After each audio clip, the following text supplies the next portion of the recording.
लिखी कपाल लिखन भाग्य डोरे बंधा मनीष जीवन कहाकू हसाए सीए कहाकू कंदाए रे कहार सिंदूर साखी से नेहा के दिए सबू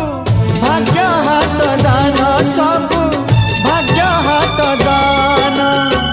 भाग्य तो लिखी कपाल लिखन भाग्य डोरे बंधा मनीष जीवन।